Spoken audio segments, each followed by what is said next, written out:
வேதனை உண்டாக்கும் உம்முடைய பார்வையிலே நான் எப்படிப்பட்டவனாக இருக்கிறேன் என்பதை நீர் அறிந்து வேதனை உண்டாக்கும் வழி என்னிடத்தில் உண்டோ என்று பார்த்து அந்த நித்தியத்துக்கு நேரா என்னை வழி நடத்தும். அல்லேலூயா. அருமையான ஒரு ஒப்பு கொடுத்தல். நம்முடைய தேவ சமூகத்துல ஒவ்வொரு நாளும் நம்ம அர்ப்பணிச்சு ஆண்டவரே உம்மை வேதனைப்படுத்தக்கூடிய வழி என்னிடத்தில் உண்டோ என்று நம்ம தேவனிடத்துல அறிக்கை செய்யும்.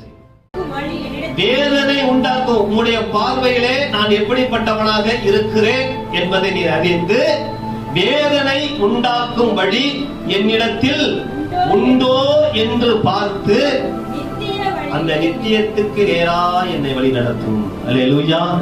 அருமையான ஒரு ஒப்பு கொடுத்தல். நம்முடைய தேவ சமூகத்துல ஒவ்வொரு நாளும் நம்ம அர்ப்பணிச்சு ஆண்டவரே உம்மை வேதனைப்படுத்தக்கூடிய வழி என்னிடத்தில் உண்டோ என்று நம்ம தேவனிடத்துல அறிக்கை செய்யும்.